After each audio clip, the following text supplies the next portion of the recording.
18 марта на 55-й сессии Совета по правам человека Организации Объединенных Наций в Женеве Китайская ассоциация по исследованию прав человека организовала пропагандистскую конференцию на тему «Защита прав меньшинств в реалии Тибета и Синьцзяна, чтобы ввести в заблуждение международное сообщество». Выступая на встрече, Сяо Башен, директор исследовательского центра иностранного вещания и культурной безопасности Северо-Западного университета политики и права, сказал о Восточном Туркестане. Социальная структура Синьцзяна чрезвычайно стабильна, люди всех национальностей живут в гармонии и мире и ведут хорошую жизнь.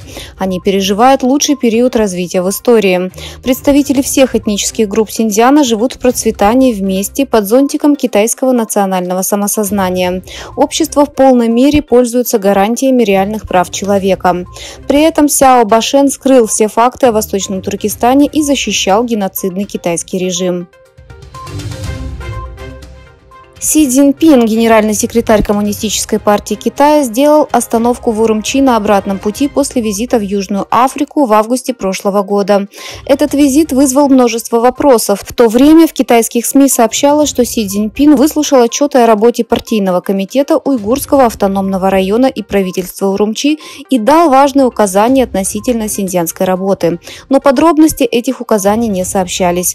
По мнению международных ученых, визит Си Цзиньпина в Урумчи рассматривается как момент для того, чтобы вновь подчеркнуть политику, начатую в 2014 году, которая направлена на снижение демографического влияния уйгуров в их регионе.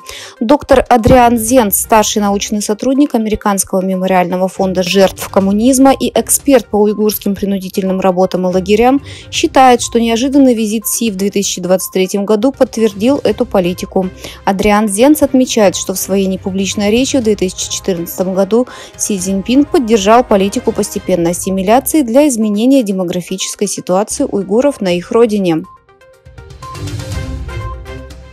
Несмотря на то, что китайский режим переживает экономический застой в результате международного эмбарго, наложенного из-за систематического геноцида в Восточном Туркестане, он продолжает эксплуатировать ресурсы региона.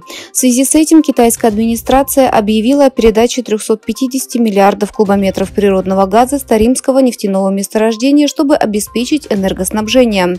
По данным китайского информационного агентства Синьхуа, с сентября 2004 года по 21 марта 2024 года нефтяное месторождение Тарим, эксплуатируемое Китайской национальной нефтегазовой корпорацией, ведущим производителем нефти и природного газа в Китае, поставило 350 миллиардов кубометров природного газа в центральные и восточные регионы Китая по газопроводам Запад-Восток.